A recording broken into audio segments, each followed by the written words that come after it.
오늘도 우리 성부, 성자, 성령 하나님의 은총이 여러분과 함께 하시기를 축원합니다.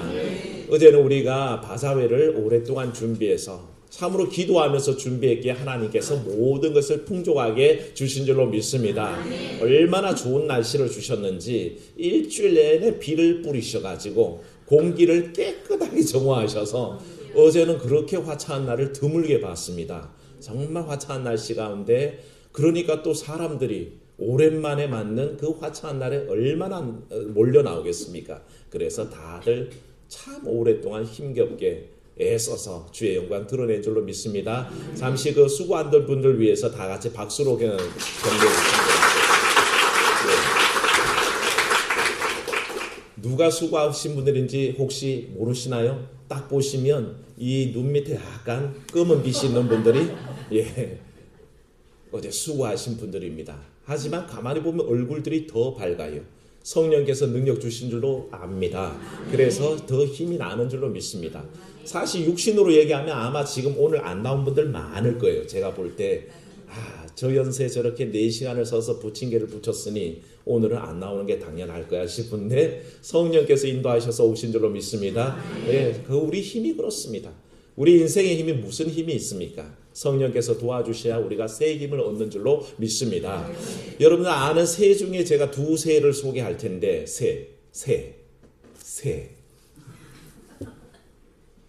벌새라고 있습니다. 여러분들 잘 알 겁니다. 몸 길이가 5cm 미만입니다. 굉장히 조그맣니다. 저게 벌인지 새인지 잘 모르는 새가 벌새입니다.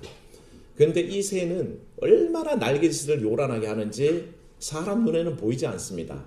초당 50에서 60에서 70회를 날개짓을 하니 생각해 보십시오. 1초에 60번 휘저으면 눈에 보이겠습니까? 안 보이죠. 그 왜 그렇게 날개짓을 하냐 하면 벌새가 이제 꽃에서 꿀을 따려고 하는데 제자리에 멈췄어. 헬리콥터처럼 멈춰 있으면서 꿀을 빨아야 됩니다. 그러니 그 동작을 유지하기 위해서 그 요란한 몸짓으로 60회, 1초에서 60회, 70회를 흔들어대면서 그렇게 버티면서 꿀을 딴다고 합니다. 근데 그렇게 하루 종일 날개짓을 하면서 돌아다니고 그렇게 열심히 일하지만 보통 이 벌새의 평균 수명을 4년이라고 봅니다. 4년 정도의 수명을 갖고 있습니다. 가장 작은 새의 얘기죠.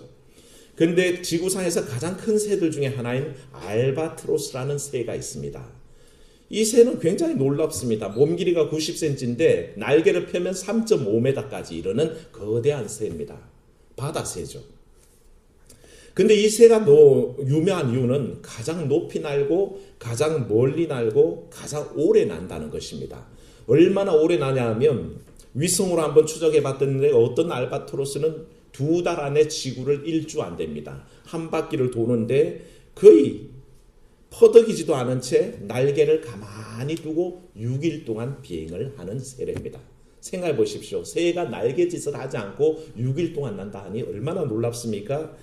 어떤 새는 어떤 알바트로스는 어릴 때 딱 태어나면 날개짓이 익숙해져서 한번 날아오르면 땅을 떠나서 번식할 준비가 된 시기까지는 내려오지 않는데 그 시기가 10년 가까이 걸리는 새도 있답니다. 한번 비행을 시작했는데 10년 동안 땅에 내려오지를 않는다는 겁니다. 그렇게 오랫동안 나는 게 왜 가능한가 봤더니 이 새는 뇌를 두 쪽을 나누어서 자면서 난답니다. 날면서 잔다는 것이죠. 그래서 뇌의 반쪽은 자고 반쪽은 나는 데 사용하면서 그렇게 10년 동안 그렇게 날고 있다가 번식이 준비되었을 때 땅에 내려오는 그런 종류도 알바트로스 속에는 있다는 겁니다. 근데 이 새의 평균 수명이 벌새의 10배 정도인 보통 50년, 60년, 최고는 한 80년까지도 산다는 겁니다. 그렇게 오랫동안 장수하는 새인데 알바트로스가 왜 이렇게 오래 날고 오래 살 수 있느냐 하는 것을 조류학자들이 좀 분석을 해봤습니다. 그랬더니 이 새가 날아다니는 그 역동적인 비행의 원리에 있더라는 것입니다. 알바트로스는 자기 힘을 가지고 나는 때가 딱 전체 힘의 2%랍니다. 자기가 처음에 올라갈 때에 1%를 쓰고 내려올 때 1%를 쓰고 나머지 98%는 어떻게 나냐 했더니 공기에 바람의 모든 영향을 그대로 타면서 날아다닌답니다. 그러니까 자기 힘을 쓰지 않으니 그 힘 때문에 장수한다는 거죠. 여러분 힘을 아끼십시오. 힘을 아끼면 장수 안 됩니다. 나는데 힘을 안 쓰고 그렇게 바람을 따라서 날아다니니까 오히려 이 새는 60년, 80년을 살아도 된다는 겁니다. 이 두 새를 지금 말씀드리는 거는 벌새 같은 종류는 자기 힘을 가지고 온종일 분당 60회, 70회를 날개질하면서 아득바득 살아가는데 그래서 겨우 꿀을 따고 겨우 그렇게 4년을 살고 가지만 바람에 타고 날아다니는 이 알바트로스라는 거대한 새는 자기 힘을 별로 들이지 않고 날아다니는데도 60년, 80년을 살더라는 것입니다. 이것을 가지고 우리가 생각해 봅니다. 여러분의 삶은 어떻습니까? 벌새처럼 하루 종일 그냥 파닥파닥 끓으면서 살려고 아득바득 살아가는데 알고 보면 손에 남는 것 아무것도 없고 허망한 세월을 살지는 않습니까? 어떤 이 알바트로스는 고고하게 성령의 바람을 타고 하나님 주시는 능력을 타고 날아다니면서 그저 자기 힘은 적게 들이고 하나님의 능력으로 살아가는 사람도 있는데 그렇지 못하고 내 능력으로 파닥대면서 겨우겨우 입에 풀칠만한 삶은 없는지 우리는 오늘 이 시간의 말씀 안에서 돌아봐야 된다는 것입니다. 부디 바라건대 성령에 떠받쳐주는 힘으로 사시기를 축원합니다. 우리는 그 힘으로 살아야 됩니다. 사람의 힘으로 얘기하면 초도에 얘기했지만 우리가 하루 종일 토요일날 그렇게 수고하면 견디기가 힘이 듭니다. 그런데도 우리가 기쁨으로 일을 감당했고 그 일할 동안에 누가 내게 힘 주셨습니까? 성령 충만하여 힘 주신 줄로 믿습니다. 하나님께서 내게 힘을 더해 주셨기에 버티는 것입니다. 그래서 오늘 이렇게 아름다운 모습으로 환한 모습으로 또 예배할 수 있는 것도 주의 은혜인 줄로 믿습니다. 그래서 우리가 말씀 안에서 이 점을 가지고 충분히 전제를 두고 접근해야 됩니다. 오늘 주시는 말씀 속에서 스가랴는 환상을 봅니다. 스가랴서 전체의 스가랴 선지자는 자주 환상을 보는데 오늘 우리가 읽은 4장 말씀 이전에 2장에 가면 스가랴가 다림줄을 잡고 있는 한 사람을 만납니다. 다림줄을 잡고 측량을 하려고 가는 사람을 만나서 당신이 어디 갑니까? 물어보니까 이 사람이 대답하기를 내가 지금 예루살렘을 측량하여 그 너비와 그 길이를 재보려고 간다라고 그렇게 대답하지 않습니까? 이 스가랴 당시의 상황이 어떤 때냐 하면 예루살렘이 멸망당하고 바벨론의 포로로 끌려갔다가 거기에서 이제 돌아올 때입니다. 돌아와서 성전을 재건하고 예루살렘 온 도시를 회복하는 추세에 있을 때입니다. 그때에 바로 이 스가랴가 환상을 보게 되는 겁니다. 근데 이 다림줄을 다린 사람이 예루살렘의 너비와 길이를 측량하러 간다 말을 마치고 자기 길을 간 다음에 바로 뒤이어서 한 사람이 또 나타납니다. 그 사람의 얘기를 하면서 이렇게 얘기하죠. 이때 모든 것이 무너져 있는데 이 환상 중에 또 다시 온 한 사람이 얘기하기를 천사죠. 이렇게 말씀하십니다. 예루살렘은 그 가운데 사람과 가축이 많으므로 성곽 없는 성읍이 될 것이라 하라. 여호와의 말씀에 내가 불로 둘러싼 성곽이 되며 그 가운데 영광이 되리라. 그렇게 말씀하시는 겁니다. 이 상황을 잘 생각하셔야 됩니다. 예루살렘은 지금 바벨론 포로기에 의해서 다 멸망되고 다 무너진 때라고 하지 않았습니까? 그래서 사실 성곽이라 할 것도 없고 예루살렘 성전이라 할 것도 없습니다. 다 무너져서 폐허만 있는 곳이 뭐가 도대체 얼마나 드러날 게 있겠으며 뭘 재볼 게 있겠습니까? 재볼 게 없다는 거죠. 저는 이 말씀을 읽을 때마다 우리 현저교회와 또 현저동의 쇠락한 모습 때문에 마음이 아픕니다. 뭐를 내세울 수 있으면 뭐를 드러낼 수 있을까 싶을 때에 아무것도 내놓을 게 없을 것 같은데 오히려 이 환상 중에 스가랴에게 말씀하시는 천사의 말은 이 성읍에 가축과 사람이 많다는 것입니다. 저는 언젠가는 현저동에 사람이 넘칠 줄로 믿습니다. 저는 언제나 기도하기를 이 골목골목 아이들의 웃음소리가 가득할 날을 기도합니다. 그게 바로 하나님 주시는 전망이죠. 눈에 보이는 건 없는데 성령께서 또한 하나님의 사자가 말씀하시기를 이 도시에 사람과 가축이 많다는 것입니다. 다림줄로 성을 잴 필요가 없다는 것입니다. 사람이 성곽을 세울 수 없고 오직 하나님께서 불의 성곽을 세워주시는 도시가 될 거다 하는 축복을 주시니 얼마나 감사합니까? 바로 예루살렘에 관해서 하나님께서 이렇게 축복을 말씀을 주셨던 겁니다. 여러분 삶에도 이런 능력이 나타나기를 축원합니다. 지금은 힘겹고 보잘것없을 수도 있습니다. 그런데 하나님은 먼 미래를 약속하시면서 오히려 눈에 보이지 않는 하나님이 불의 성곽을, 불의 벽을, 불의 보호막을 쳐주신다고 약속하시니 어찌 우리가 그것을 의지하지 않겠습니까? 하나님의 되살리시겠다는 의지입니다. 오늘 여러분 삶 속에 고통스러운 일이 있더라도 하나님이 살리실 줄로 믿고 의지하시기를 축원합니다. 그게 주님 주시는 능력입니다. 내 상황은 보잘것이 없어도 하나님이 회복시키리라. 이 기대가 바로 성령 강림주의를 맞이하는 우리의 기대요 기도인 줄로 믿습니다. 이 약속에 불과하고 사실은 하나님의 약속은 말씀은 그랬는데 성전 재건은 많은 어려움이 있었습니다. 당시 이스라엘의 그 사회를 포로기 이후에 돌아와서 귀환한 그때에 회복할 때 지도자는 스룹바벨과 대제사장 여호수아였거든요. 근데 이 성전 재건을 애써서 추진하고 있는데 방해하는 세력들이 참 많았습니다. 그들이 계속 성전 건축을 방해하는데 사람이 방해하는데 15년이나 성전 재건이 멈춰 있었습니다. 딱 정지되어서 더 이상 진도가 나가지 않는 거죠. 저는 이 대목을 읽을 때면 늘 마음이 아픕니다.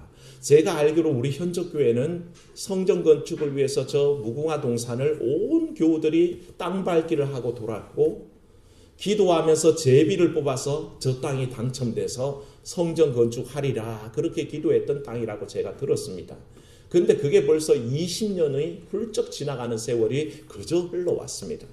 얼마나 마음이 아픈지 전에들은 제 마음이 아픈데 그 역사의 현장에 계셨던 우리 권사님들은 얼마나 마음이 아프겠습니까? 딱 멈춰있는 그 순간 그게 가슴을 답답하게 합니다. 스룹바벨이 성전을 재건하다가 딱 멈춰진 지 15년의 세월을 보낼 때 얼마나 답답했겠습니까?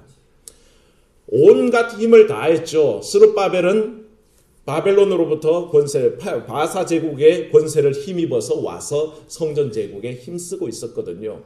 그러니까 자기 등에는 강대국 바사가 등 뒤에 있었습니다. 그는 온 힘을 다해서 이 성전 제국을 위해서 힘쓰고 있었는데 그가 의지했던 것은 사실은 정치적 권세와 힘이었습니다. 바사 제국의 왕을 등에 업고 있었으니까요. 그런데 이 힘이란 게 바사 제국이 어느 날 왕이 바뀌고 났더니 아무런 힘이 되지 않더란 것입니다. 인간적으로 의지했던 것이 다 날아가 버릴 때 결국은 아무것도 할 수 있는 일이 없었고 자기가 힘의 권력을 내세울 때에 자기보다 더 힘 있는 세력 앞에서는 꼼짝할 수 없는 지경에 이르렀다는 것입니다. 그래서 우리는 스룹바벨의 실패를 통해서 우리를 바라봅니다. 우리 현적교회의 정체 상태를 봅니다. 성전 건축이 멈춰있는 우리의 현실을 봅니다. 그것만 보입니까? 여러분들의 삶의 현장을 보시기를 바랍니다. 어떤 분들은 자녀 양육에 어려움이 있어서 지금 잠시 멈춰 있습니다. 더 기도해야 될 때입니다. 사업하시는 분들이 멈춰 있기도 합니다. 가게의 형편이 멈춰 있기도 합니다. 딱 정제되어서 옴싹달싹할 수 없을 때 그 답답함이 어찌 말로 다 할 수 있겠습니까? 근데 이 상황 속에서 바로 하나님께서 새로운 전망을 주시고 또 새로운 비전을 보여주셨는데 그게 바로 오늘 4장 말씀에 스가랴에게 주신 등잔과 등대와 감람나무의 환상이었습니다. 이 환상을 바라볼 때에 스가랴가 그 뜻을 잘 몰랐습니다. 사랑 여러분, 주의 말씀 읽을 때 뜻을 잘 모른다고 실망하지 마십시오. 스가랴 선지자조차 환상을 보고도 그 뜻이 몰라서 사자가 물어보실 때에 제가 그걸 잘 모르겠습니다 라고 얘기하는 걸 보면 하나님의 가르침이 필요하다는 것입니다. 그래서 가르치는 자가 필요한 것이고 무엇보다 우리 하나님께서 여러분들을 가르쳐 주시는 줄로 믿습니다. 한번 따라합시다. 성령 하나님, 가르치시는 하나님. 우리는 그걸 배워야 됩니다. 성령 하나님께서 왜 우리 가운데 오시겠습니까? 우리가 봐도 모르고 들어도 모르고 전혀 인지할 수 없는 일들을 성령께서는 오셔서 가르쳐 주시기 때문에 그렇습니다. 바로 이 스가랴가 하나님께 묻습니다. 이 뜻이 뭡니까? 라고 대답할 때에 하나님께서 가르쳐 주시죠. 10절과 14절 말씀에 사실은 구체적인 가르침이 있습니다. 10절 14절 한번 읽어보겠습니다. 작은 일의 날이라고 멸시하는 자가 누구냐? 사람들이 스룹바벨의 손에 다림줄이 있음을 보고 기뻐하리라. 이 일곱은 온 세상에 두루 다니는 여호와의 눈이니라 하니라. 14절 이르되 이는 기름 부음 받은 자들이니 온 세상에 주 앞에 서 있는 자니라 하더라. 아멘. 순금 등잔대, 두 감람나무, 이 뜻들을 모르는데 하나님께서 말씀하시기를 온 세상에 두루 다니는 여호와의 눈이다 라고 가르쳐 주셨고, 감람나무에 대해서는 바로 그 등잔 옆에 써 있는 둘이다, 기름 부은 두 사람이다 라고 얘기합니다. 그러니까 스룹바벨과 대제사장 여호수아를 말하죠. 그들이 사실은 누구 옆에 있냐면, 사랑 여러분, 여러분들의 실종과 똑같습니다.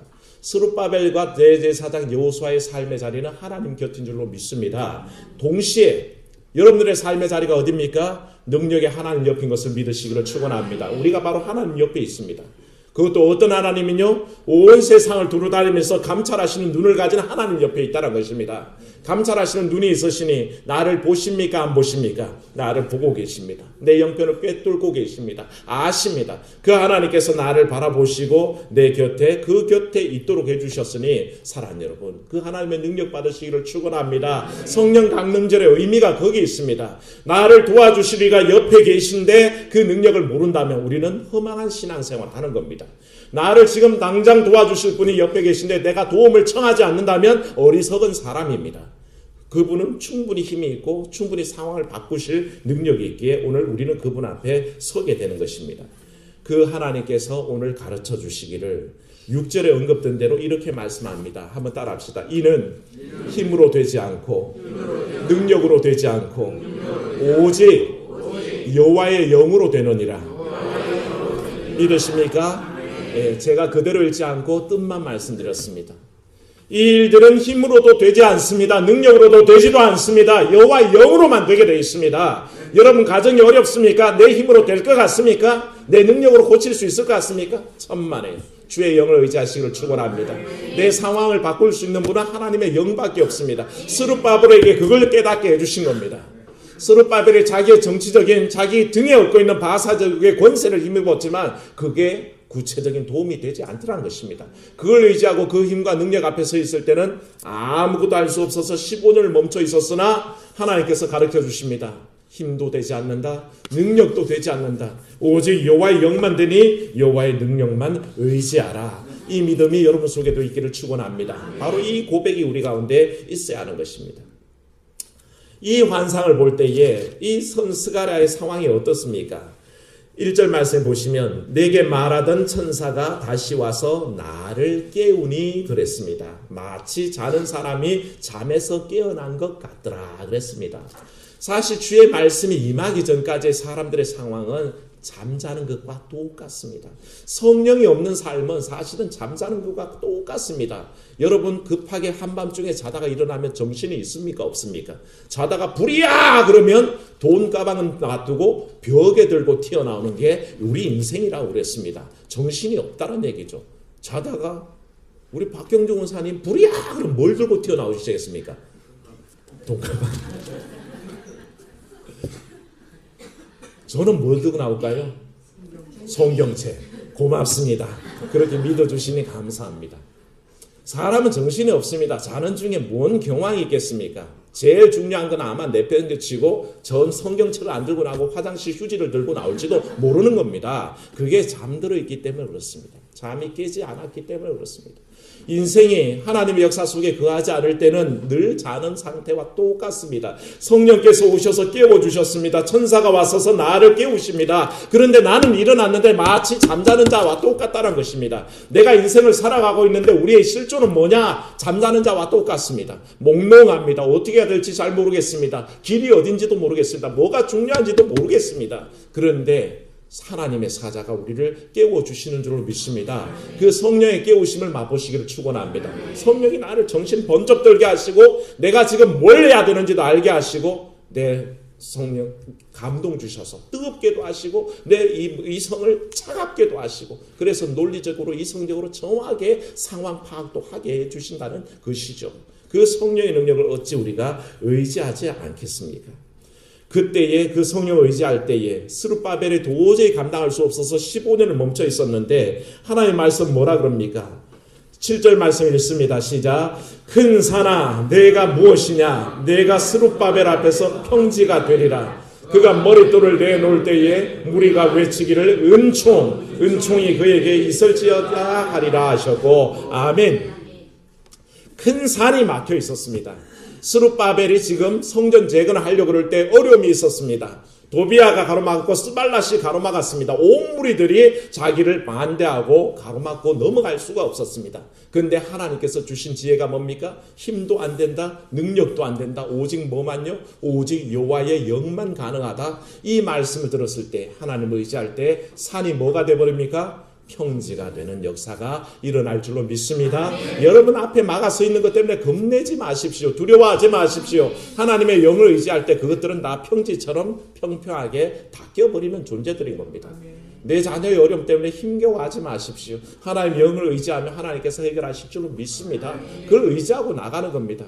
얼마나 힘겨울 때입니까? 여러분들 가계 문제 때는, 물질 문제 때 어려워합니까? 그게 내 앞에 있는 산입니까? 여호와의 영을 의지할 때 하나님께서는 그 산을 평지로 만들어 주신다고 약속하셨습니다. 그러니 어찌 우리가 이 약속을 믿지 않으시겠습니까? 이 성령의 권능이 드러나서 상황이 바뀐 대표적인 예가 신약 시대에 나타납니다. 오늘 성령 강림 주일의 기원이 되는 오순절에 그때 당시의 제자들은 비겁한 사람들입니다. 도망자입니다. 은닉자이고 은둔자고 숨어있는 자입니다. 그렇게 무서워서 혹시나 예수 그리스도의 도당이라고 잔당들이라고 잡혀갈지도 모르는 무서움 속에 숨어서 있었습니다. 사실 다락방에 모여서 기도하고 있었다고 했죠. 사실은 다락방에 숨어 있었습니다. 숨어서 할 일이 없으니까 기도하고 있는 겁니다. 나갈 수가 없었습니다. 겁이 나서. 그래서 모여서 기도하고 있는 거죠. 그런데 그때에 오순절 성령이 임했습니다. 불길같이 임한 줄로 믿습니다. 여러분 속에도 오늘 성령이 임재하시기를 축원합니다. 그 성령의 능력이 딱 임하자마자 사람들이 싹 바뀝니다. 담대하게 길거리로 나갔고 담대하게 주시는 방언으로 각 사람의 방언을 말하며 복음을 전하기 시작했습니다. 베드로가 사람들 앞에 설교하기 시작하니까 몇 명이 돌아왔다고요? 3,000명이 한 번에 돌아오는 역사가 나타났습니다. 저도 이런 능력이 있으면 참 좋겠습니다. 오늘 딱 설교했는데 내일 우리가 교회가 3,000명이 되면 얼마나 좋겠습니까? 하지만 기도하는 중에 이런 일은 서서히 일어나는 줄로 믿습니다. 베드로가 기도할 때 3,000명이 돌아오는 역사가 나타났습니다. 그 전까지는 자신이 없었는데 그 성전 미문에 올라가다가 제9시 기도 시간에 봤더니 안전뱅이가 있습니다. 예전 같으면 자신은 없었겠죠. 그런데 성령이 충만하니까 기도하고 싶은 겁니다. 기도하고 싶어서 이 안전뱅이가 뭐라 그럽니까? 은과 금은 내게 없거니와 내게 있는 것으로 내게 주노니 곧 나사렛 예수 이름으로 일어나 걸어라. 그때 어떤 역사가 일어났습니까? 일어나서 걷고 뛰고 찬양하는 역사가 일어난 것입니다. 누구의 능력으로? 성령의 능력으로. 그 전까지는 베드로는 아무것도 아니었습니다. 오직 성령이 너희에게 임하시면 너희가 권능을 받고, 이 사도행전 1장 8절의 말씀, 그 약속의 말씀을 마음에 담은 사람들이 기도하고 있었습니다. 그랬더니 성령이 그 약속대로 임하였고, 그래서 그 성령의 권능이 이들을 일하게 했다는 것입니다. 결국 무서워서 숨어있던 사람이 아니라 길거리로 나가서 복음 전하고, 길거리로 나가서 사람을 일으켜 세우고, 공의의 재판 앞에 회부되었지만 결코 떨지 않았습니다.